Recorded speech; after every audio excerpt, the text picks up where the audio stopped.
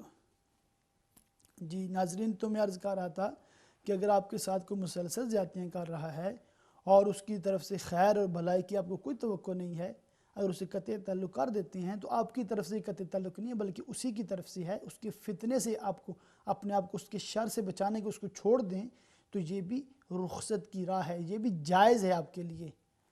تو اس پر بھی اگر آپ عمل کریں گے تو مزید رشتہ دار کی طرف سے آپ کو کوئی ایذا نہیں ملے گی. تو ایک بہن نے سوال یہ کیا ہے کہ کورٹ کی طرف سے خلو لیا ہے ان کی بیٹی نے، اور یہ بھی انہوں نے بتایا کہ جو خلو ہے وہ پراپر میتھڈ کے ذریعے ہوا ہے کہ وہ سمن وغیرہ جو کاغذات ہوتے ہیں کورٹ کی طرف سے وہ شوہر کو موصول ہوئے، پھر شوہر اس ڈیٹ پر تاریخ پر وہ کچہری میں کورٹ میں پہنچا بھی ہے اور اس نے سائن بھی کیے ہیں. تو یہ تو مسئلہ پھر کافی پراپر طریقے سے ہو گیا ہے اور یہ اچھی بات ہے، کیونکہ عمومی طور پر جو مسئلہ جو پرابلم طلاق کے حوالے سے فیس کیا جاتا ہے وہ یہ ہوتا ہے کہ کورٹ لیٹر بھیجتا ہے اور شوہر رپلائی نہیں دیتا، پھر دوسرا لیٹر، پھر تیسرا لیٹر، اور اس کی طرف سے کورٹ کی طرف سے بھی کوئی سختی وغیرہ نہیں ہوتی، اس کو اریسٹ نہیں کیا جاتا، اس کو حاضر نہیں کیا جاتا، اس سے پھر اصل سچویشن ہے وہ پوچھی نہیں جاتی کہ آپ اپنی بیوی کو کیوں نہیں چھوڑ رہے اور اس کو آپ خرچہ کیوں نہیں دے رہے، اس کے حقوق آپ ادا کیوں نہیں کر رہے. تو کسی قسم کے کویسچن نہیں ہوتے. اور کورٹ کیا کرتا ہے بعض اوقات اس میں کہ نااہل ججز ایسے ہوتے ہیں جو بغیر تحقیقات کے یک طرفہ فیصلہ کر کے اور وہ اس کو کہتے ہیں کہ خلو ہم نے کر دی، حالانکہ وہ خلو نہیں ہوتا، وہ فسخ نکاح ہوتا ہے. خلو تو یہ ہوتا ہے کہ بیوی کوئی مال اپنے شوہر کو پیش کرے کہ اس مال کے بدلے مجھے طلاق دے دے اور شوہر اس کو ایکسیپٹ کر لے. تو یہ جو تبادلہ ہوگا کہ ایک عورت کی طرف سے مال دیا گیا یا حق مہر معاف کیا گیا یا کوئی اور چیز دی گئی تو شوہر اس کے عوض میں طلاق دے دے تو اس کو کہتے ہیں خلو. اور جو کورٹ فیصلے کرتی ہے وہ ہے فسخ نکاح، اس کو تنسیخ نکاح بھی کہتے ہیں، فسخ نکاح بھی کہتے ہیں. تو کورٹ جو یک طرفہ فسخ نکاح کرتی ہے وہ تو ویلڈ نہیں ہے، جیسے میں نے پہلے عرض کیا، اس پہ علماء کرام نے کافی تحریر بھی فرمایا ہے اور ہم یہی ڈیمانڈ کرتے ہیں کورٹ وغیرہ سے کہ وہ اصل واقعے کی تحقیقات ضرور کر لیں. اچھا، اب اس میں جو مسئلہ اس بہن کا ہے وہ یہ ہے کہ انہوں نے فسخ نکاح کے لیے کورٹ سے رجوع کیا ہوگا تو کورٹ نے پھر ان کے شوہر کو لیٹر لکھا اور شوہر نے آ کر طلاق دے دی. اب شوہر نے جو طلاق دی ہے، اگر اس نے ایک طلاق دی ہے، ایک طلاق کی نیت سے دی ہے اور سائن بھی ایک طلاق کے پیپر پہ کیے ہیں تب بھی، اور اگر 3 طلاق کا لیٹر تھا اس پہ سائن کیے تب بھی، جب عدت پوری ہو جائے گی، جس عورت کو ماہانہ جو حیض وغیرہ آتے ہیں تو اس کی جو عدت ہے وہ 3 جو ہے وہ حیض ہیں. جب تیسرا حیض اس عورت کا مکمل ہو جائے گا تو اب وہ عورت جب پاکی کے دن شروع ہوں گے اس کی عدت وہ ختم ہو جائے گی. اس کے بعد وہ جہاں چاہے اپنا نکاح کر سکتی ہے. ایک طلاق اگر دی تھی اس پر سائن کیے تھے تو اس کا یہ فائدہ ہے کہ عورت اب چونکہ عدت تو ختم ہو گئی ہے اور عدت کے بعد اگر چاہے تو پہلے شوہر سے کبھی بھی زندگی میں نکاح کر سکتی ہے، اس میں حلالے کی ضرورت نہیں ہے، اور چاہے تو کسی اور جگہ نکاح کر سکتی ہے. مگر اگر 3 طلاقوں پر سائن کروائے ہیں یا کیے ہیں تو اب عدت بھی پوری ہو گئی ہے تو اب جو ہے وہ عورت پہلے شوہر سے بغیر حلالے کی نکاح نہیں کر سکتی. اور ایک جو مسئلہ میں بیان کر رہا تھا وہ بہن کا تھا کہ کورٹ سے انہوں نے فسخ نکاح کا مطالبہ کیا یا ان کے بقول خلو کا مطالبہ کیا. حالانکہ خلو تو ہوتا ہے کہ مال پر طلاق مانگی جاتی ہے اور مال دیا جاتا ہے، اس کو خلو کہتے ہیں. جو کورٹ فیصلہ کر دیتی ہے اس کو فسخ نکاح کا مسئلہ کہتے ہیں. اور مسئلہ یہ بھی ہے اس میں کہ جیسے میں نے عرض کیا کہ اگر کسی نے اپنی بیوی کو ایک طلاق دی تھی اور عدت کے دوران اس نے رجوع نہیں کیا. رجوع یہ ہوتا ہے کہ عدت ختم ہونے سے پہلے شوہر اپنی بیوی سے کہہ دے کہ میں نے رجوع کیا، یعنی کہ جو طلاق میں نے ایک تمہیں دی تھی اس سے میں رجوع کرتا ہوں. یہ قولن بھی ہوتا ہے اور فعلن بھی ہوتا ہے. اور اگر وہ بیوی موجود نہیں ہے وہاں پر تو دو گواہوں کی موجودگی میں وہ کہہ دے کہ میں نے رجوع کیا تو تب بھی رجوع صحیح ثابت ہو جائے گا. اور اس طرح وہ دوبارہ بغیر نکاح کے میاں بیوی کی طرح رہ سکتے ہیں کیونکہ طلاق صرف ایک دی تھی. یہی مسئلہ ہے 2 طلاق کا بھی، مگر جب 3 طلاق پڑ جائے تو پھر رجوع نہیں ہو سکتا. ایک اور کالر ہیں. السلام علیکم. وعلیکم السلام ورحمۃ اللہ وبرکاتہ. کیسے علامہ صاحب؟ جی اللہ کا شکر ہے. اچھا علامہ صاحب میں ایک سوال پوچھنا چاہتی ہوں جو کافی اس ملک میں سوچتی ہوں کئی ماں باپ کے ذہن میں ہوگا، یہ ایک ٹینشن پریشانی ہے کہ اس ملک میں ہم رہتے ہوئے ہم اپنے بچوں کو کیسے دین اسلام کی تربیت دے سکتے ہیں.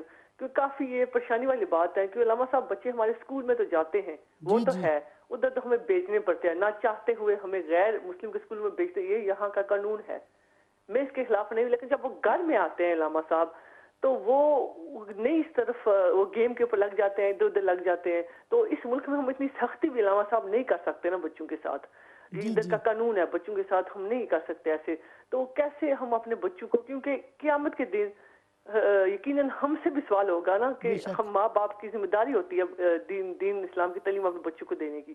تو یہ سوچو تو کافی ایک گہری بات ہے، بڑی پریشانی والی بات ہے کہ ہم سے بھی پوچھو گی نا تو ہم کیسے اپنے بچوں کو دین اسلام کی طرف ان کو راغب کر سکتے ہیں. جی میں اس پہ عرض کرتا ہوں. اور کچھ سوال آپ کے ذہن میں؟ نہیں بس یہی سوال ہے علامہ صاحب، آپ ذات کے ساتھ فرما دیجئے نا کہ کیا کرنا چاہیے ہمیں، کیسے ہم اپنے بچوں کو اس طرف، کیونکہ نہیں بچے علامہ صاحب وہ گیموں میں لگ جاتے ہیں، ادھر ادھر لگ جاتے، بات نہیں مانتے. جی میں عرض کر تو دیتا یہ ہوں. پریشانی والی بات ہے نا، بہت پریشانی والی بات ہے. جی انشاءاللہ ٹھیک ہے. ٹھیک ہے. اوکے جزاک اللہ، بہت شکریہ. تو میں عرض کر رہا تھا کہ طلاق شوہر نے دے دی ہے اور عدت بھی گزر گئی ہے، اور جس عورت کو حیض ماہانہ منتھلی پیریڈ آتے ہوں تو اس کی جو عدت ہے وہ 3 منتھلی پیریڈ ہیں. جب وہ کمپلیٹ ہو جائیں گے تو عورت آزاد ہے نکاح سے، وہ جہاں چاہے پھر وہ نکاح کر سکتی ہے. ایک اور بہن ہے لندن سے. السلام علیکم. جی السلام علیکم. جی مجھے آپ سے دعا کروانی ہے اپنے ڈرائیونگ ٹیسٹ کے لیے. جی اللہ تعالیٰ آپ کو آسانی دے اور آپ آسانی سے پاس بھی ہو جائیں. جی پرسوں ہے میرا ٹیسٹ، تو میں کافی دفعہ اس میں فیل ہو گئی ہوں، تو میں بہت پریشان ہوں اس کے لیے. ٹھیک ہے. تو میرے پر کافی پریشر ہے اس چیز کا کہ پاس کرنا ہے مجھے، تو میں ریکویسٹ کرتی ہوں آپ سے کہ میرے لیے دعا فرمائیے. آپ کو میں مشورہ دوں گا کہ جب آپ ٹیسٹ کے لیے جائیں تو نروس نہ ہوں، ذرا بھی نہ گھبرائیں اور تھوڑا دل بڑا رکھیں. اس طرح کہ اگر فیل ہو جائیں تو کوئی مسئلہ نہیں، میں دوبارہ ٹرائی کر لوں گی. نیور لوز ہوپ اور نیور لوز یور کانفیڈنس. اور اس کے ساتھ آپ یہ کریں کہ درود پاک پڑھتی رہیں. جی انشاءاللہ. ڈرائیونگ کے دوران درود پاک پڑھتی رہیں. اب بھی نمازوں کی پابندی فرمائیں آپ، اور اس کے بعد خود بھی دعا کریں. اللہ تعالیٰ خود ارشاد فرماتا ہے قرآن پاک میں اجیب دعوت الداعی اذا دعانی، کہ اللہ تعالیٰ سے جو بھی مانگتا ہے اللہ تعالیٰ اس کو عطا فرماتا ہے. جی ہم بھی آپ کے لیے دعا گو ہیں. اللہ تعالیٰ آپ کو اس ٹیسٹ میں بھی اور زندگی کی ہر ٹیسٹ میں اور آخرت کے ٹیسٹ میں بھی اللہ تعالیٰ ہم سب کو کامیاب فرمائے. تو انشاءاللہ آپ کے لیے انشاءاللہ گڈ نیوز ہوگی. تو اللہ پاک آسانی کرے. بہت شکریہ. اللہ پاک آپ کو جزائے خیر عطا کرے. جزاک اللہ، شکریہ. تو ماشاءاللہ بہن کی کافی تشویش ہے. اصل میں اس ملک میں یہ مسئلہ بھی ہوتا ہے کہ جیسے بچوں کو اسکولوں سے پک اینڈ ڈراپ کرنا ہے اور بارش بھی ہوتی ہے، سردی بھی ہوتی ہے، تو ڈرائیونگ جو ہے وہ کافی حد تک یہ ضرورت بن گئی ہے. تو اللہ تعالیٰ اس بہن کو کامیابی عطا فرمائے. تو میں عرض کر رہا تھا کہ کورٹ کے نکاح کے حوالے سے کہ اگر کوئی شوہر اپنی بیوی کو طلاق دے دیتا ہے، کورٹ میں جا کر دے یا گھر میں دے، تو طلاق کی جب عدت پوری ہو جائے گی تو وہ بچی جو ہے، وہ عورت جو ہے وہ نکاح کر سکتی ہے۔ ایک اور بھائی نے مسئلہ پوچھا، وہ مسئلہ کافی بڑا مسئلہ بن گیا ہے اس لحاظ سے کہ ایک مسئلہ تو یہ ہے کہ اس عورت کا شوہر جو ہے وہ مفقود الخبر ہو گیا، لاپتہ ہو گیا، اس کا پتہ ہی نہیں وہ کہاں پر ہے، اور اس عورت نے اپنے طور پر 5 سال 6 سال کوشش کی ہے، ٹرائی کی ہے اس کو ڈھونڈنے کی، اس کا سراغ لگانے کی، مگر اس کی کوئی خبر نہیں آئی۔ اور اب اس بہن نے کیا کیا ہے، 6 یا 7 سال کے بعد اس نے دوسرا نکاح کر لیا ہے، اور نہ تو اس نے کسی کورٹ کو بتایا اور نہ ہی اس نے کسی قاضی یا مفتی کے پاس یہ استفتاء بھیجا، یہ مسئلہ پوچھا، اور نہ ہی کسی قاضی نے اس کا فیصلہ کیا، بغیر فیصلے کے انہوں نے نکاح کر لیا ہے۔ تو دیکھیں شرعی لحاظ سے انہوں نے جو نکاح کیا ہے وہ درست نہیں ہے۔ جو فقہائے کرام نے اس کا طریقہ بتایا ہے وہ میں آپ کو پہلے عرض کروں گا، اور اس کے ساتھ یہ بھی وضاحت کر دوں کہ اس بہن کو اور دوسرے شوہر کو اپنے شہر میں کسی بڑے سنی مفتی کے پاس خود حاضر ہونا چاہیے۔ صرف اس ٹیلی فونک کال پر ڈیپینڈ نہ کریں، وہ کسی مفتی کے پاس خود حاضر ہوں، چونکہ شادی ہو چکی، بچے بھی ہو چکے، اب کیا کیا جا سکتا ہے۔ تو وہ مفتی جو ہیں وہ ساری صورتحال کو بغور سمجھیں گے، دیکھیں گے، سوالات کریں گے، تو اگر شرعی لحاظ سے کوئی گنجائش ہوئی، کوئی اس کے ازالے کی صورت ہوئی اور اس کا کوئی پراپر طریقہ ہوا، تو انشاءاللہ وہ جب پرسنلی آپ ان کے ساتھ بیٹھیں گے تو وہ آپ کو زیادہ مسئلہ سمجھا بھی دیں گے، اور ممکنہ صورت میں اس کا بہترین جو حل ہے وہ بھی پیش کر دیں گے۔ پہلے میں عرض کرتا رہتا ہوں، اب دوبارہ تمامی ناظرین کو عرض کروں کہ جب بھی کوئی ایسا مسئلہ پیش آئے تو آپ کام کرنے سے پہلے علماء سے پوچھیں۔ جیسے کہ طلاق کا مسئلہ ہے تو پہلے علماء سے رہنمائی لے لیں کہ طلاق کب دی جا سکتی ہے، کیسے دی جا سکتی ہے، اور اس کا اچھا طریقہ، بہتر طریقہ کیا ہے، بجائے اس کے کہ طلاق ہو جائے، جدائی ہو جائے، پھر پچھتاوا ہو اور پھر علماء کے پاس جائیں۔ تو اب پچھتائے کیا حاصل ہوت، جب چڑیاں چگیں کھیت۔ تو کیا کہتے ہیں، اس useless to cry over split milk, جب دودھ گر گیا ہے تو اب رونے کا کیا فائدہ۔ تو اس طرح جو مفقود الخبر ہے، لاپتہ شوہر ہے، اس کے بارے میں فقہا نے کیا بتایا ہے وہ تمامی ناظرین سن لیں، تاکہ آئندہ اگر اللہ نہ کرے کسی کے ساتھ ایسا مسئلہ پیش آئے تو اس کو کیا کرنا چاہیے یہ بتا دوں۔ اور جو میں نے پہلے وضاحت کیا کہ اگر کسی نے ایسا کر لیا ہے، دوسری شادی کر لی ہے، تو اس کا میں حکم ٹی وی پر بیٹھ کر نہیں بیان کر سکتا، ان کو خود کسی مفتی کے پاس حاضر ہونا چاہیے، وہاں پر بیٹھ کر اپنا مسئلہ بیان کریں گے، تو پھر علماء کرام کا بورڈ اس پہ بیٹھے گا، اس کی ساری تحقیقات کرے گا، اور پھر ہی وہ خود کوئی فیصلہ کریں گے۔ مسئلہ یہ ہے کہ اگر کسی عورت کا خاوند جو ہے وہ لاپتہ ہو جائے، اور لاپتہ ہو جانے والا آدمی شادی شدہ تھا، تو فقہ حنفی میں اس کی بیوی کے لیے مفقود یعنی لاپتہ ہونے والے کی 70 سال عمر ہو جانے کا انتظار کرنا ضروری ہے۔ مثال کے طور پر اگر وہ 50 سال کا لاپتہ ہوا ہے تو 20 سال مزید انتظار کیا جائے گا۔ جب اس کی عمر 70 سال ہو جائے تو پھر اس کے بارے میں وہ قاضی فیصلہ کرے گا۔ 70 سال مکمل ہونے پر قاضی مفقود کی موت کا فیصلہ کرے گا۔ فیصلہ کی تاریخ سے موت کی عدت 4 ماہ 10 دن کے بعد عورت جہاں چاہے نکاح کر سکتی ہے۔ حنفی مذہب پر فیصلہ کرنے میں اگرچہ احتیاط ہے، مگر یہ کافی مشکل اور ایزا رساں ہے، کیونکہ طویل عرصہ کے لیے بیوی بیچاری کے نان اور نفقہ اور بچوں کی کفالت وغیرہ کے علاوہ جنسی جذبات کی تسکین کا کوئی حل نہیں۔ جبکہ ایلا میں صرف 4 ماہ تک عدم مباشرت کے حلف پر قائم رہنے سے طلاق واقع ہو جاتی ہے۔ تو اب علماء کرام نے، فقہاء کرام نے اس کا حل کیا پیش کیا ہے؟ اس لیے امام مالک کے مذہب پر مفقود کی بیوی کے لیے فیصلہ ہونا چاہیے تاکہ مفقود کی بیوی ضرر سے بچ جائے۔ اور امام مالک رحمۃ اللہ علیہ کا اس میں کیا فتویٰ ہے جس پر عمل کیا جا سکتا ہے فی زمانہ، وہ تمام ناظرین توجہ سے سنیں گے تو انشاءاللہ کافی رہنمائی ہوگی۔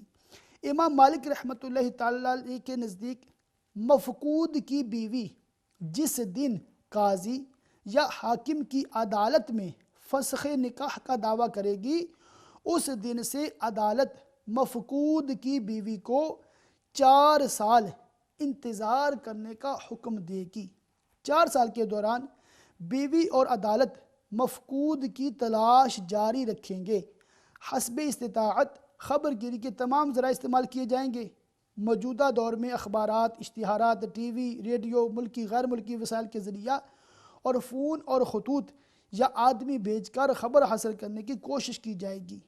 مثلا سمندری حادثہ میں متعلقہ جہاز ران کمپنیوں کے ذریعے، ہوائی حادثات میں متعلقہ ایئر لائنوں کے ذریعے، اور دوسرے ملک میں غائب ہونے کی صورت میں اسی ملک کے ذرائع مواصلات مثلا اخبار، ٹی وی وغیرہ پر مفقود کو تلاش کیا جائے گا۔ اگر 4 سال تک مفقود کی موت و حیات کا پتہ نہ چل سکے تو دوبارہ مفقود کی بیوی عدالت کی طرف رجوع کرے اور عدالت مفقود کی موت کا فیصلہ کرے۔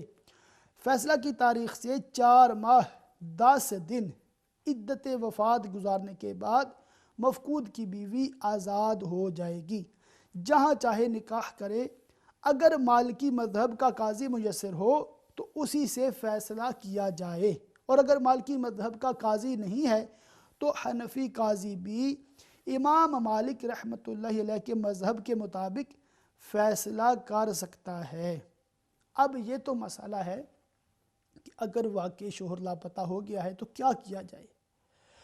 اب ایک اور اس میں مسئلہ وہ ضروری سمجھتا ہوں بتانا تاکہ آپ کو بیسک انفارمیشن ہو جائے، وہ یہ ہے کہ اگر فیصلہ ہو جانے کے بعد مفقود کی بیوی یعنی کہ جو شوہر لاپتہ ہو گیا ہے اس کی بیوی دوسری جگہ نکاح کر لیتی ہے اور اولاد بھی ہو جاتی ہے، اور مفقود کی خبر مل جاتی ہے کہ وہ زندہ ہے، یا وہ پہلا جو شوہر غائب ہوا تھا، لاپتہ ہوا تھا، وہ واپس آ جاتا ہے، تو عورت دوسرے شوہر سے فوراً الگ ہو جائے گی۔ دوسرے شوہر کی عدت گزارنے کے بعد موصوفہ پہلے شوہر کی حسب سابق بیوی ہوگی، لیکن دوسرے شوہر سے ہونے والی اولاد دوسرے شوہر کی اولاد ہوگی۔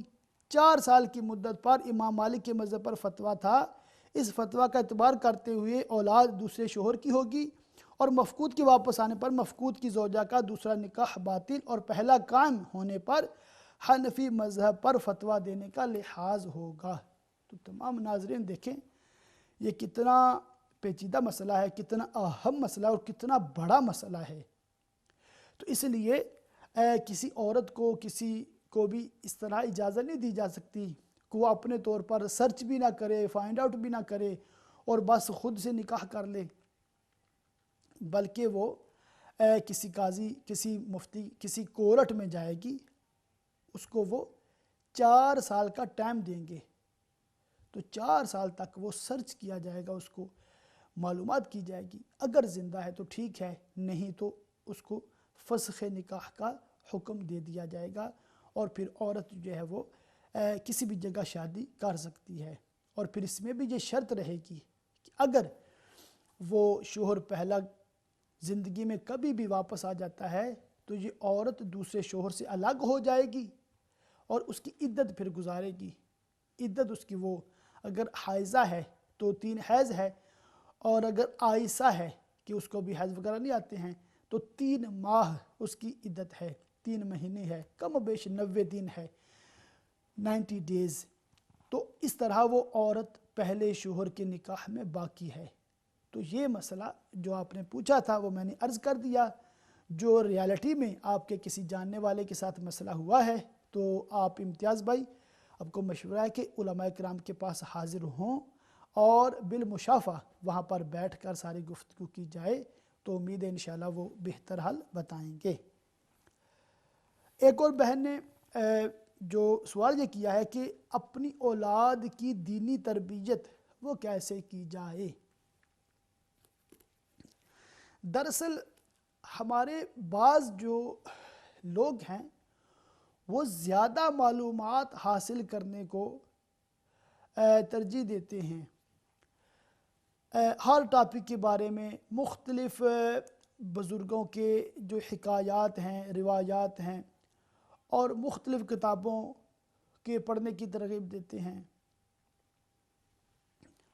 اگر ہم اسلامی لحاظ سے دیکھیں تو جو ضروریات دین ہے، جو فرض علوم ہیں، جی بھائی صاحب نے دوبارہ کال کیا، السلام علیکم۔ جی وعلیکم السلام ورحمۃ اللہ وبرکاتہ۔ حضرت بہت بہت شکریہ مسئلہ حل کرنے کا اور علم پہنچانے کا۔ ایک دوسرا مسئلہ پیش ہے۔ ایک سید صاحب پاکستان سے یورپ آ گئے، انہوں نے ایک غیر مسلم لڑکی کو مسلمان کر کے شادی کر لی، ٹھیک ہے، اس میں سے بچے ہو گئے۔ جی جی، اب بچے جوان ہوئے تو ان کی بیٹی نے کسی غیر سید سے، مسلمان سے شادی کی، ٹھیک ہے، والد کی اجازت کے بغیر۔ اور یہ بھی مینشن کر دوں کہ والد اور والدہ دونوں علیحدہ علیحدہ رہ رہے ہیں، ان کی ڈائیورس ہو چکی ہے۔ اچھا، اور بچے جو ہیں وہ والدہ کے پاس رہتے ہیں، والد سے ملتے جلتے ہیں، تعلقات ہیں، سب کچھ ہے، رابطہ ہے، لیکن رہائش والدہ کے ساتھ ہے بچوں ٹھیک کی۔ ہے، اب بچے جوان ہو گئے تو بیٹی نے کسی مسلمان سے، غیر سید سے شادی کر لی، اچھا، اس پہ جب باپ کی اجازت کے بغیر۔ ٹھیک ہے، باپ کو جب پتہ چلا تھا تو اس نے کوئی ناراضگی کی، کوئی ایسا مسئلہ ہوا؟ ہاں جی، باپ نے کہا اس کو ایکسیپٹ نہیں کیا تھا، ٹھیک اور ہے، باپ شادی میں بھی شامل نہیں ہوا، اور باپ نکاح میں شامل نہیں ہوا، اور باپ نے اجازت بھی نہیں دی تھی۔ اور اس بارے میں آپ شرع کا کیا حکم ہے، ذرا برائے مہربانی اگر بتا آپ دیجیے گا۔ بتانا پسند کریں کہ وہ جو لڑکا ہے، جو شوہر ہے ابھی بنا، تو وہ کس برادری سے ہے؟ برادری وہ کسی عرب ملک سے ہے، اس کی برادری کا کوئی پتہ نہیں ہے۔ عرب سے، مطلب عربی ہے، وہ عربی النسل ہے؟ ہاں جی، تیونس کا ہے یا عربی نسل، پتہ نہیں تیونس کے لوگ یا مراکش کے لوگ عرب النسل ہیں یا نہیں، پتہ نہیں۔ تو سعودی عالم عرب سے دین نہیں۔ ہے وہ؟ جی، دینی معلومات اس کے پاس کافی ہے، ریلیجس ہے، نمازی ہے؟ میں اس بارے میں نہیں جانتا وہ کتنا علم رکھتا ہے، ٹھیک کتنا ہے، نہیں، نو کیونکہ پرابلم، میری میں ان عرض سے کرتا ہوں، ملاقات نہیں ٹھیک ہے۔ ہے، ٹھیک ہے، میں عرض کر دیتا ہوں انشاءاللہ۔ جی، السلام اور علیکم ورحمۃ اللہ۔ وعلیکم السلام، جزاک اللہ خیر۔ تو ناظرین، آپ کے لیے لائنز اوپن ہیں، اگر آپ کے ذہن میں بھی کوئی سوال ہو طلاق کے متعلقہ یا کسی بھی ٹاپک کے حوالے سے آپ پوچھنا چاہیں تو انشاءاللہ آپ کا سوال بھی شامل سلسلہ کیا جائے گا۔ تو بہن پوچھ رہی تھی کہ بچوں کو کیسے ہم تربیت کریں۔ دیکھیں، ایک ہے علم اور دوسرا ہے تربیت۔ اب اگر ہم اسلامی معلومات، اسلامی علم اور اسلامی تربیت کی بات کرتے ہیں تو جیسے کہ معاشرے کی برائیاں ہیں، مثال کے طور پر جھوٹ ہے، غیبت ہے، چغلی ہے، شراب نوشی ہے، ڈرگز پینا ہے، زنا کرنا ہے، اس طرح کی معاشرے کی جو برائیاں ہیں، وہ اخلاق کی برائیاں ہیں، اس کو تو کوئی بھی ایکسیپٹ نہیں کرتا، کوئی بھی اس کو کیا ہے وہ ایکسیپٹ نہیں کرتا۔ تو اس کو تو ہمیں خود سے بچوں کو تربیت کرنی ہوگی۔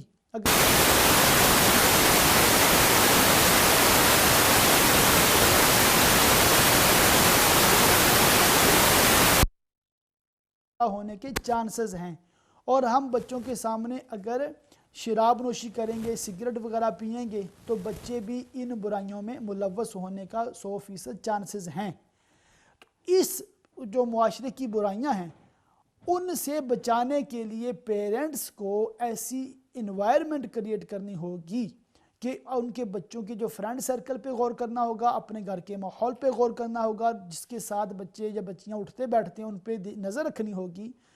تو بغیر کوئی کتاب پڑھے آپ اپنے بچوں کو ان برائیوں سے تو بچا ہی سکتے ہیں۔ اب جو اچھائیاں ہیں، منجیات جسے کہتے ہیں، سچ بولنا ہے، معاف کرنا ہے، حسن سلوک ہے، پیرنٹس کی مطلب تعظیم ہے، بڑوں کی رسپیکٹ ہے، چھوٹوں سے شفقت ہے، گڈ بیہیویئر ہے، تو یہ چیزیں تو آپ خود سمجھدار ہیں، آپ بچوں کو بغیر کسی کتاب پڑھے بھی سکھا سکتے ہیں، ان کو سمجھا سکتے ہیں۔ ہم نے دیکھا ہے کہ جن کے والدین بڑے نرم گو ہیں بچوں میں بھی وہ آتے ہیں، جن کے والدین غصے والے ہیں بچے بھی غصے والے ہیں۔ تو اس میں کیا ہوتا ہے کہ زیادہ کتابیں پڑھنے پڑھانے کی حاجت نہیں ہے، اس کا سلسلہ، اس کا تعلق زیادہ تربیت سے ہے۔ تو پیرنٹس اگر اچھے رول ماڈل بنیں گے، اچھے مسلمان بنیں گے، اچھے انسان بنیں گے، تو وہ بچوں میں بھی انسانی جو قدریں ہیں وہ آ جائیں گی، اخلاقی قدریں ان کی بھی آ جائیں گی۔ اور جو اسلامی معلومات ہے جیسے نماز ہے، اب ظاہر نماز کوئی عقل سے تو اندازہ نہیں لگا سکتا کیسے نماز پڑھنی ہے۔ جی ایک اور بہن ہے مانچسٹر سے، السلام علیکم۔ وعلیکم السلام ورحمۃ اللہ وبرکاتہ۔ علامہ صاحب آپ خیریت سے ہیں؟ جی الحمدللہ علی کل حال۔ جی میرے دو سوال ہیں۔ ایک تو صرف صدقے کے بارے میں ہے جی کہ جی کوئی انسان یا کسی کا بچہ تھوڑا سا کچھ پریشان ہے یا بیمار رہتا ہے جی جی تو آپ سوچتے ہیں کہ آپ صرف صدقہ ان کے لیے کر دیں جانور کا، ٹھیک ہے۔ تو کیا وہ جو گوشت ہے مطلب وہ آپ گھر میں کھا سکتے ہیں یا اپنے رشتہ داروں کو دے سکتے ہیں جہاں کہ وہ درس میں زیادہ غریبوں کو دینا چاہیے جی میں عرض کر دیتا وہاں ہوں۔ بچے؟ تو دوسرا سوال ہے، جب آپ صلاۃ التسبیح پڑھتے ہیں، چار رکعت نفل صلاۃ التسبیح کے، جی جی وہ آپ کسی رکعت میں بھول گئے ہیں، یعنی کہ گنتی میں، یعنی کہ پہلی رکعت میں یا تیسری رکعت میں 15 دفعہ پڑھنی تھی تو 15 دفعہ نہیں پڑھ ہوئی صلاۃ جو کلمہ تیسرا پڑھتے ہیں، جی جی تو آپ کو بعد میں یاد آیا، تو وہ گنتی آپ نے کیسے پوری کرنی ہوگی؟ کیا وہ سجدہ سہو کے ذریعے کرنی ہوگی جہاں کہ آپ نے وہ دوسری رکعتوں میں وہ گنتی جو 5 دفعہ مسنگ ٹھیک ہے، ہے میں وہ عرض کر کر دیں؟ دیتا ہوں۔ اور کوئی سوال؟ بہت شکریہ جی، دعا میں جی یاد جزاک رکھیں۔ اللہ خیر، اللہ بہت شکریہ حافظ۔ آپ کا، اللہ حافظ۔ تو بہن میں عرض کر رہا تھا جیسے آپ نے بچوں کی تربیت کی بات پوچھی ہے، تو جو معاشرتی برائیاں ہیں وہ بغیر کتاب پڑھے آپ ان کو ختم کرنے کی کوشش کریں، جو اچھائیاں ہیں وہ بغیر کتاب کے بچوں کو ایجوکیٹ کر سکتے ہیں۔ نماز روزے کے مسائل ہیں، ان کے لیے چھوٹے سائز میں بھی کتابیں دستیاب ہیں، بکلیٹس ہیں، رسالے ہیں، تو وہ آپ حاصل کر کے بچوں کو اس کی تعلیم دیں۔ عموماً الحمدللہ ہمارے یہاں بچے مسجد میں جاتے ہیں 5 سے لے کر 7 بجے تک، منڈے ٹو فرائیڈے، تو اس میں پھر قرآن پاک تعلیم دی جاتی ہے، نماز سکھائی جاتی ہے اور ضروری مسائل بتا دیے جاتے ہیں۔ تو زیادہ بچوں کے حوالے سے آپ ماشاءاللہ پریشان رہتی ہیں اور یہ فکر آپ کو ہونی چاہیے، ہم آپ کو اپریشیٹ کرتے ہیں۔ آپ نے کم و بیش 3-4 دفعہ یہ سوال پوچھا بھی ہے، تو اللہ پاک آپ کو جزائے خیر دے۔ امید ہے کہ الحمدللہ آپ اچھی کوشش کر رہی ہیں، اللہ تعالیٰ آپ کو اجر عظیم عطا فرمائے، اور آپ کا یہ عمل جو ہے قابل تقلید ہے۔ سارے پیرنٹس کو، ساری ماؤں کو ایسی فکر ہونی چاہیے۔ تو اللہ تعالیٰ سے دعا کہ اللہ تعالیٰ آپ کے بچوں اور ہمارے سب ناظرین کے بچوں اور ہمارے بچوں کو نیک بنائے، صالح بنائے اور شریعت پر چلنے کی توفیق عطا فرمائے۔ تو میں اس کو سمپلیفائی کرنے کی کوشش کر رہا تھا کہ بچوں کو جو بنیادی عقائد ہیں وہ تو ظاہر تعلیم دینے سے ہی ان کو حاصل ہوں گے، اللہ تعالیٰ کے بارے میں، فرشتوں کے بارے میں، نبیوں کے بارے میں، آخرت کے بارے میں، اور جو فرض چیزیں ہیں مسلمانوں پر، جو حرام چیزیں ہیں مسلمانوں پر، کون سی چیزیں حلال ہیں کھانے کے لیے، کون سی حرام ہے کھانے کے لیے، اس طرح کی باتوں کے لیے تو آپ کو کسی کتاب کی حاجت ضرور پڑے گی۔ جی ایک بہن ہے برمنگھم سے، السلام علیکم۔ وعلیکم السلام ورحمۃ اللہ وبرکاتہ۔ علامہ صاحب، اللہ رب العزت آپ کے علم، عمل اور عمر میں برکت عطا کرے، جی آمین، اور آپ کا کہنا ہمارا سننا قبول کرے۔ آمین۔ علامہ صاحب، پہلے تو جو آپ نے آج جو ٹاپک شروع کیا تھا تو اس کے بارے میں میں کہنا چاہوں گی کہ ایسے مطلب موضوعات پہ طلاق کے بارے میں اول تو مطلب جو والدین کو بھی بچوں کو مطلب سمجھانا چاہیے، شادی سے پہلے سب کچھ بتا دینا چاہیے کہ طلاق کے کیا کیا مسائل ہیں، اور دوسرا یہ ممبر اور محراب پہ بھی یہ مطلب جی علماء کرام کو جو امام حضرات مساجد میں ان کو بھی بولنا چاہیے، کیونکہ ایسے ادھر ہی بچے جاتے ہیں، خاص طور پہ چھٹیوں میں جب ہوتی ہیں تو بچے ضرور مسجد میں جاتے ہیں، جمعہ کے خطبات سے پہلے جو اسپیچ ہوتی ہے تو اس میں بھی ضرور اس کی جی تربیت کرنی چاہیے کہ مطلب جی تاکہ بچوں کو کچھ جی اویئرنیس ہو۔ جی جی بالکل، اب درست فرمایا آپ نے جی، اور علامہ صاحب میرا ایک ہی سوال ہے یہ قصر نماز کے بارے میں کہ جیسے مطلب جی علماء کرام کہتے ہیں کہ 15 دن یا اس سے کم اگر آپ کسی شہر میں مطلب جائیں اپنی جو مسافت طے کرنے کے بعد تو قصر نماز پڑھنی چاہیے۔ تو میرا سوال یہ ہے کہ جو 15 دن بھی شامل ہوگا کہ نہیں، اور جب وہاں پہنچ جیسے کہ مطلب جی بائی ایئر کسی ملک میں جاؤ، پاکستان میں جاؤ تو اکثر جی دو دن بھی راستے میں لگ جاتے ہیں، تو جب وہاں ہم پہنچ جائیں گے تو تب سے وہ جی پہلا دن شمار ہوگا کہ نہیں، جب ہم نے گھر سے مطلب نکلے ہیں تو اس مطلب وہ والا دن بھی شمار ہوگا؟ ٹھیک ہے، میں عرض کر دیتا ہوں۔ جی ہاں، اور 15 دن بھی بیچ میں آ گئے کہ 15 دن سے کم یعنی مطلب 14 دن کا ہوگا، تو اس کی ذرا جی وضاحت فرما دیں۔ جی ٹھیک ہے انشاءاللہ۔ آپ سے درخواست ہے کہ ہم سب کے خاتمہ بالایمان اور بے حساب مغفرت کی دعا فرما دیں، اور بالخصوص میرے والدین کی بے حساب مغفرت کی دعا فرما دیں۔ جزاک اللہ خیر، حسن جزا۔ السلام علیکم ورحمۃ اللہ وبرکاتہ۔ جی وعلیکم السلام۔ تو اللہ تعالیٰ سے دعا اللہ تعالیٰ ہمارے ماں باپ کی اور تمام امت کی مغفرت فرمائے۔ اس بہن کی یہ قابل تعریف بات ہے کہ جب بھی یہ کال کرتی ہے تو اپنے والدین کے لیے ضرور دعائے مغفرت کرواتی ہیں، تو ہم سب کو اپنے والدین کے لیے دعائے مغفرت کرنی ہی چاہیے، کرتے رہنا چاہیے، اور بلکہ تمام ہی مسلم امہ کے لیے مغفرت کی دعا ہمیں کرنی چاہیے۔ اللہم اغفر لی ولکل مؤمن و مؤمنہ، کہ اے اللہ عز و جل میری اور ہر مومن مرد اور عورت کی مغفرت فرما، یہ ہمیں دعا کرنی چاہیے۔ تو بچوں کی تربیت کے حوالے سے میں عرض کر رہا تھا، اور اس پہ میں نے کچھ باتیں عرض کر دی ہیں۔ مزید یہ کہ آپ اپنے گھر کا ماحول اگر اچھا بنائیں گے انشاءاللہ تو بچے اچھے ہوں گے۔ محمد افضل صاحب مانچسٹر سے، السلام علیکم۔ وعلیکم السلام ورحمۃ اللہ وبرکاتہ۔ علامہ صاحب مساج شریف کیسے آپ کے؟ جی الحمدللہ علی کل حال۔ اللہ تعالیٰ خوش رکھے جی آپ کو۔ سب سے پہلے جی آپ کو اور آپ کی ٹیم کو، پوری امت مسلمان کو میری طرف سے بہت بہت اچھا افضل صاحب، ابھی آپ کی صحت کیسی ہے؟ سنا آپ بیمار تھے؟ جی ہاں، صحت میری یہ میرے ساتھ ہوا تھا کہ میں گر گیا تھا اور میری دونوں ٹانگیں ٹوٹ گئی تھی۔ او اللہ پاک آسانی فرمائے۔ تو تقریباً 6 دسمبر سے لے کر 11 جنوری تک میں اسپتال رہا ہوں۔ اچھا اچھا اچھا۔ تو ابھی آہستہ آہستہ امپرومنٹ ہو رہی ہے۔ اللہ پاک مزید آپ کو صحت کاملہ عطا فرمائے۔ آمین۔ تو آپ سب کی دعاؤں کا مشکور ہوں، جزاک اللہ جی۔ اور سب بہن بھائیوں نے جنہوں نے دعا کی ہے، جی جی، سب کا میں بہت مشکور ہوں۔ اللہ پاک تمام مسلمانوں کو صحت عطا فرمائے۔ دیکھیے یہ امت چینل کی الحمدللہ یہ قابل تعریف بات ہے کہ تمام مسلم بہن بھائیوں کا ہم خیال رکھتے ہیں اور ایک دوسرے کے خوشی اور غمی میں الحمدللہ شریک ہوتے ہیں۔ تو میری تو ایک دو یہی ہوتی ہے کہ بھی اللہ تعالیٰ سب کو اپنے اپنے حفظ و امان میں رکھے۔ جی آمین آمین۔ مانگو اس خدا کی ذات سے جو کسی کی محتاج نہیں۔ صحیح بات ہے۔ کھاؤ رزق حلال، اللہ تعالیٰ سب کو خوش رکھے گا۔ جی انشاءاللہ۔ جی تو میرے 2 سوال ہیں۔ جی جی۔ پہلا سوال یہ ہے کہ جیسے میں بیمار ہوں، ٹھیک ہے، میں اپنے غیر ضروری بال جو جسم سے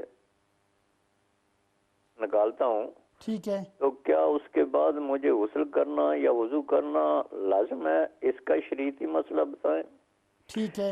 اور دوسرا، ہم جو ہاسپٹل میں ہوتے ہیں تو وہاں پہ عورتیں اور مرد مکس ہوتے ہیں جو کہ لک آفٹر کرتے ہیں مریضوں کی۔ جی جی۔ تو وہ جو عورتیں اور مرد ہمیں حاجت کرواتے ہیں چھوٹی بڑی، جی جی، تو وہ ہمارا ننگا پن دیکھتے ہیں، تو اس کے بارے میں شریعتی مسئلہ بتانا، تو ہماری رہنمائی کرنا۔ جی ٹھیک ہے۔ اللہ تعالیٰ تو سب اینڈ پہ سب بیماروں کے لیے دعا کرنا، جو دنیا میں سبھی فوت ہو چکے ان کے لیے دعا کرنا، دعائیں مغفرت کرنا. جی انشاءاللہ. اور دوسرا یہ کہ یہاں پہ آئے تھے ہم یہاں پہ کسی اور کام کے لیے، تو ہماری اولادیں جو ہیں وہ سبھی کی سبھی خراب ہو چکی ہیں. تو سب کے لیے دعا کرنا کہ سب کی اولادیں اللہ تعالیٰ ماں باپ کا فرما بردار رکھے، جی جی اور ماں باپ بھی خوش رہے اور اولاد بھی خوش رہے. تو اللہ تعالیٰ آپ کو اور علم عطا فرمائے. جزاک اللہ. آپ نے کال کی ہے، بہت بہت شکریہ آپ کا. اللہ پاک آپ کو شفا کاملہ عطا فرمائے. تو اللہ تعالیٰ آپ کا سننا، ہمارا عمل کرنا اللہ تعالیٰ قبول فرمائے. آمین. اور آپ اسی طرح ہم لوگوں کو، غریبوں کی، مسکینوں کی، گناہ گاروں کی رہنمائی کرتے رہیں اور ہم عمل بھی کرتے رہیں. جی اور میں کیا کہوں جی. خدا حافظ. خدا حافظ. جزاک اللہ خیرت. امہ چینل کے ناظرین کو بھی آپ دعا میں یاد رکھیں. اللہ تعالیٰ بیمار کی دعا بہت قبول فرماتا ہے. تو سنت بھی ہے اگر کوئی بیمار تو اسے دعا کے لیے عرض کیا جائے. تو تمامی ناظرین اپنے تمام ہی مسلم بہن بھائیوں کو دعاؤں میں ضرور یاد رکھا کریں. تو ماشاءاللہ مسائل کافی جمع ہو گئے ہیں اور ٹائم بھی تھوڑا ہے، تو میں جلدی سے انشاءاللہ تمام ہی سوالات کو پروگرام میں شامل کرنے کی کوشش کرتا ہوں. ہمارے ایک بہن نے ڈرائیونگ ٹیسٹ کی کامیابی کے لیے دعا کی درخواست کی تھی. اللہ تعالیٰ ان کو کامیابی عطا فرمائے. اور بھی جو لوگ کسی بھی ٹیسٹ میں ہیں اللہ تعالیٰ ان کو کامیابی عطا فرمائے. احمد خان صاحب ہیں بریڈ فورڈ سے. السلام علیکم. وعلیکم السلام ورحمۃ اللہ وبرکاتہ. حضور علامہ صاحب آپ کی صحت کیسی ہے؟ آپ خیریت سے ہیں نا؟ الحمدللہ رب العالمین. آپ سنائیں ٹھیک ہیں؟ بس ٹھیک. آج مسئلہ کوئی نہیں آپ سے پوچھنا کیونکہ وقت بھی کوئی نہیں، صرف مبارکباد پیش کرتا ہوں کہ آپ نے جو طلاق کا مسئلہ بیان فرمایا اس کو کبھی نہ کبھی پھر دوبارہ بیان کرتے جائیں تاکہ لوگوں میں واقفیت اور طلاق کے قانون کی جو اللہ کے رسول نے پابندی لگائی ہے اس میں کچھ علم حاصل ہو جائے. جی جی. یعنی آدمی بعض دفعہ غصے کی حالت میں طلاق دیتا، طلاق تو ہوتی ہی غصے کی حالت میں ہے، خوشی کی حالت میں کبھی کوئی نہیں بولتا کہ میں تجھے طلاق دیتا ہوں تو جا کے دوسرے سے نکاح کر. صحیح بات ہے. جی جی. اس بارے میں ذرا خصوصی توجہ فرمائیں تاکہ آپ جو نقطہ بیان فرمائیں گے لوگوں کے دلوں میں، قلوب میں، دماغ میں بیٹھے گا. جی جی. مثلا آدمی عدت ایک دفعہ آدمی کہتے کہ اتنے مہینے آپ سے بات نہ کروں گا، جب اسی پر خاموشی کرے تو پھر طلاق تو ویسے ہی ہو جائے گی، خواہ مخواہ جھگڑا کرنے کی کیا ضرورت ہے. تو اس لیے آپ ذرا طلاق کے مسئلے پر ہمارے نوجوان بچیاں بچے ان کو تربیت دیں تاکہ غصہ آنے ہی نہ دیں. غصے کی جو ساری بیماری اللہ کے رسول نے غصے کو اچھا نہیں سمجھا. اس پر اسی بار میں اتفاق کرتا ہوں. شکریہ. السلام علیکم. جزاک اللہ جی. بہت شکریہ آپ نے کال کی ہے.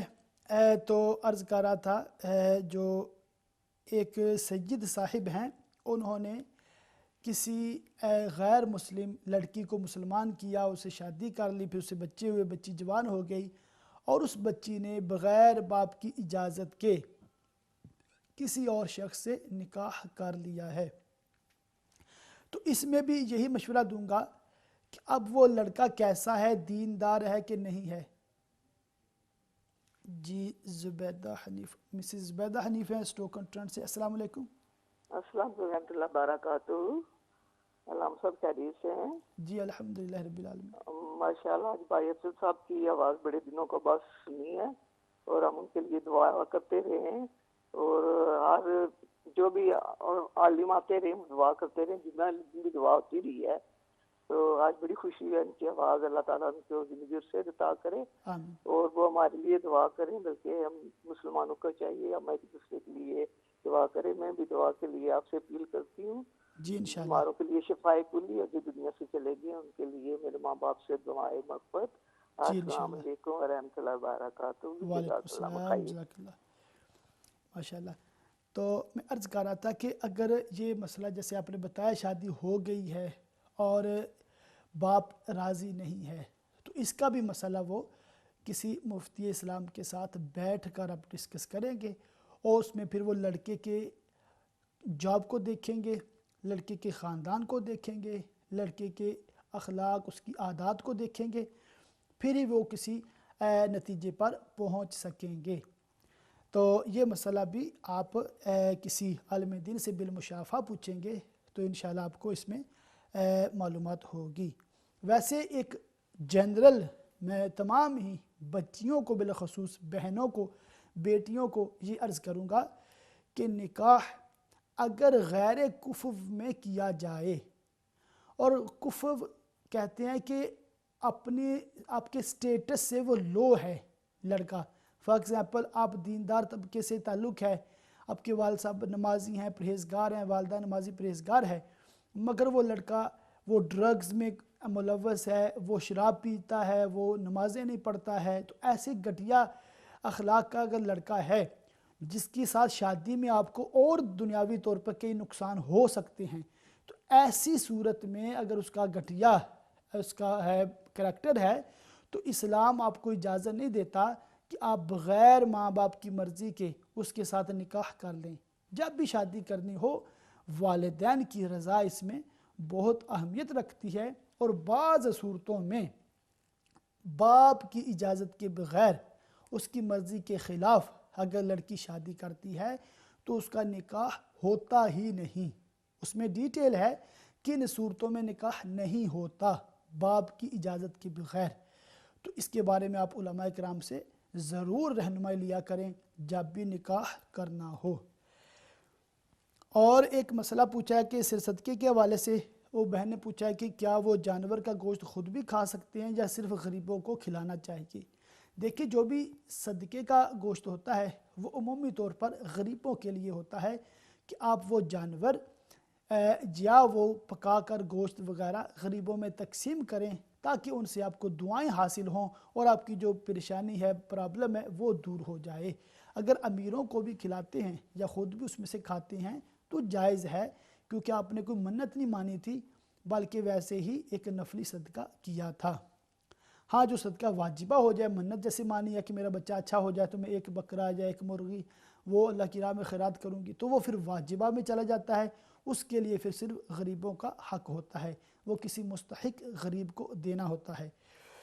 ایک مسئلہ آپ نے پوچھا کہ صلاۃ التسبیح پڑھ رہی ہے اور تسبیحات جیسے کہ الحمد شریف سے پہلے 15 بار ہے اور رکوع میں 10 بار ہے، سجدے میں 10 بار ہے اور مختلف پوزیشن میں ہیں، تو اگر کچھ مقامات پر تسبیح کم پڑی ہے تو کیا پھر بھی نماز ہو جاتی ہے؟ تو بالکل نماز ہو جائے گی، ہاں ثواب میں کمی ہوگی، سجدہ سہو لازم نہیں آئے گا۔ جی السلام علیکم۔ 1 منٹ آپ تو والیوم ڈاؤن۔ جی حسین صاحب برمنگم سے۔ ہاں جی میں نے ایک کوشچن پوچھنا تھا۔ جی ہاں جی آپ جب حج پہ جاتے ہیں جی کیا یہ ضروری ہے کہ آپ 3 یا 4 دن مینا میں گزاریں؟ ٹھیک ہے، اس کے بارے میں تھوڑا جا اگر کوئی آپ نہ رہیں تو کوئی کنکریاں اور مار دیں تو چل جاتا ہے یا آپ کو وہاں رہنا پڑتا ہے؟ مطلب کنکریاں تو مارنے جائیں گے نا آپ؟ ہاں کنکریاں پہلے دن کی کنکریاں مار کے ہم آ گئے تھے ہوٹل پر۔ ٹھیک ہے پھر آپ دوسرے دن گئے؟ دوسرے دن پھر نہیں جا سکے۔ کنکریاں نہیں ماری آپ نے؟ نہیں کنکریاں میری بیٹی اور بیٹا تھے انہوں نے ماری ہیں ہمارے ہاں آن بخاف۔ آپ نے کیوں نہیں ماری؟ کیوں وجہ کیا تھی آپ کی؟ ہوٹل کے تھوڑا جا بیمار ہو گئے تھے اس لیے میں واپس نہیں جا سکا مینا۔ ایک رات گزاری ہے مینا پر پوچھنا ہے باقی کے جو 2 دن تھے وہ ضروری تھے گزارنے وہاں، ہم کو دم دینا پڑے گا یا اس کے بغیر چل جائے گا؟ ٹھیک ہے میں عرض کرتا ہوں پروگرام دیکھیں انشاءاللہ، ابھی وقت تھوڑا ہے ویسے تو انشاءاللہ میں کوشش کرتا ہوں آپ کا پلیز کوشش کریے۔ Thank you very much. لو وریز، ٹھیک ہے جزاک اللہ۔ تو میں ٹھیک ہے تو میں عرض کر رہا تھا کہ صلاۃ التسبیح میں اگر آپ نے 10 کی بجائے 8 ہی پڑھی ہیں یا 7 پڑھی ہے، اور یہ عموماً ہوتا ہے جب بعد جماعت نماز آپ پڑھتی ہیں تو عورتوں کے لیے زیادہ بہتر یہی ہے کہ وہ بغیر جماعت کے صلاۃ التسبیح اکیلے ادا فرمائیں۔ عورتوں کی جو جماعت ہے اس کو بعض علماء نے مکروہ بھی لکھا ہے کہ عورت امام نہ بنے، تو اس پہ اگر عمل کریں گی، اپنی نماز آپ علیحدہ سے اکیلی پڑھیں گی، تو پھر انشاءاللہ یہ نوبت بھی نہیں آئے گی، تو نوبت نہیں آئے گی اور آپ اپنی تسبیحات مکمل کر لیں گی۔ مگر اگر کوئی مردوں کے پیچھے جماعت سے نماز پڑھتا ہے تو اگر تسبیح 10 کی بجائے 8 پڑھی ہیں تو کسی دوسری پوزیشن میں وہ نمبر کو پورا کر سکتے ہیں آپ، جیسے کہ ایک سجدے میں آپ نے 10 سے کم پڑھی ہیں، 2 کم ہو گئی ہیں، دوسرے سجدے میں آپ 2 زیادہ پڑھ دیں تاکہ وہ ایک عدد جو ہے وہ 300 بار تسبیح پڑھنے کا پورا ہو جائے۔ مگر اس صورت میں تسبیح رہ جانے کی صورت میں سجدہ سہو لازم نہیں آتا، کوئی آپ پر سجدہ سہو نہیں ہے، کیونکہ یہ پڑھنا سنت ہے، اور اس میں اگر کمی آ جائے تو نماز ہو جاتی ہے، نماز سٹل ویلڈ ہے، ثواب میں کمی ہوگی مگر آپ کو سجدہ سہو واجب نہیں ہوگا۔ ایک بہن نے پوچھا ہے کہ قصر جو نماز کا حکم ہے وہ جو 15 دن ہیں جب گھر سے سیٹ اپ ہوئے تھے اس وقت سے کاؤنٹ ہوں گے، یا وہ جو 15 دن ہیں وہاں پر پہنچ کر ٹائم سٹارٹ ہوگا؟ اس کا میں نے ایک موٹا سا اندازہ لگایا ہے کہ دیکھیں، جب آپ سیٹ اپ ہوئے ہیں، کسی جگہ پر پہنچنا آپ نے 92 کلومیٹر یا اس سے زیادہ 57.5 مائلز کا ڈسٹنس آپ نے کرنا ہے، تو اب آپ مسافر ہو گئے، جو ہی آپ نے اپنے شہر کی باؤنڈری چھوڑی ہے، حدود چھوڑی ہے، جیسے ہمارے UK میں موٹر وے پہ جو ہی چڑھتے ہیں تو آپ اپنے شہر سے عمومی طور پر نکل جاتے ہیں، تو جو ہی آپ اپنے شہر چھوڑا all the way آپ کی جو ڈیسٹینیشن تک آپ نے پہنچنے تک آپ رستے میں سارا قصر ہی پڑھتے جائیں گے۔ جہاں پر آپ پہنچے ہیں پہنچ کر آپ نے دیکھنا ہے کہ 15 دن سے کم رہنا ہے تو پھر آپ نے قصر ہی جاری رکھنی ہے، اور 15 دن سے زائد رہنا ہے تو پھر آپ نے نماز پوری پڑھنی ہے۔ بہن نے یہ پوچھا کہ وہ 15 دن کب سے ٹائم سٹارٹ ہوگا؟ ٹائم میں آپ کو بتا دیتا ہوں، آپ جب بھی اس شہر میں جگہ پر پہنچیں تو آپ گھنٹوں کے حساب سے کاؤنٹ کریں گی۔ مثال کے طور پر آج آپ پہنچی ہیں شام کے 6 بجے، شام کے 6 بجے پہنچی ہیں تو نیکسٹ جو 24 آور ہیں وہ آپ کا ایک دن بنتا ہے، اور اگر آپ 72 آور وہاں پر رہتی ہیں تو یہ آپ کے 3 دن بن جاتے ہیں، تو اس حساب سے 15 دن آپ کے تبھی پورے ہوں گے جب آپ کم و بیش 360 گھنٹے وہاں رہنے کی نیت ہے۔ 360 آورز یہ کم و بیش بنتے ہیں 15 دن کے گھنٹے، جو ایک دن میں 24 گھنٹے ہیں تو 15 دن میں کم و بیش اتنے ہی بنتے ہیں 360۔ تو اگر آپ نے 360 گھنٹے وہاں پر رہنا ہے تو پھر آپ قصر کریں گی، قصر نہیں بلکہ مکمل نماز پڑھیں گی۔ اگر آپ اس سے کم رہتی ہیں، 350 گھنٹے رہتی ہیں، 340 گھنٹے رہتی ہیں یا 300 گھنٹے رہتی ہیں تو پھر آپ جو ہے وہ اپنی نماز قصر کریں گی۔ 15 دن سے کم رہتی ہیں تو نماز قصر ہے، اور 15 دن سے زائد رہتی ہیں یا 15 دن رہتی ہیں تو نماز پوری ہے۔ یہ اس صورت میں ہے جب وہاں پر پہنچ چکی ہیں، پہنچنے کے بعد آپ کا ٹائم سٹارٹ ہوگا۔ تو گھنٹوں کے حساب سے میں نے عرض کر دیا ہے، تو امید ہے انشاءاللہ آپ اس کو ورک آؤٹ کرنے میں آسانی ہوگی۔ اور دوسرا مسئلہ افضل بھائی نے پوچھا ہے کہ اگر غیر ضروری بال ہیں، جیسے منہ زیر ناف ہوں یا زیر بغل جو بال ہوتے ہیں، ان کو اگر دور کرتے ہیں تو کیا وضو یا غسل ضروری ہو جاتا ہے؟ تو تمامی ناظرین کے لیے مسئلہ ہے کہ غیر ضروری بال ہوں یا سر کے بال ہوں یا داڑھی شریف کا خط کسی نے بنایا ہے، تو ان بالوں کو دور کرنے سے کوئی وضو بھی آپ کا نہیں ٹوٹتا ہے، آپ پر غسل بھی فرض نہیں ہوتا۔ ہاں، اگر آپ نے غیر ضروری بال کاٹے ہیں اور اس میں کاٹنے میں بھی آپ کو جس طریقے سے بھی بالوں کو دور کیا جائے، کوئی کریم وغیرہ، کوئی پاؤڈر اور بلیڈ وغیرہ یوز کیا جائے، ہر طریقہ جائز ہے، آپ کو جو بھی ہے وہ چوائس ہے، آپ اس کو اختیار کر سکتے ہیں۔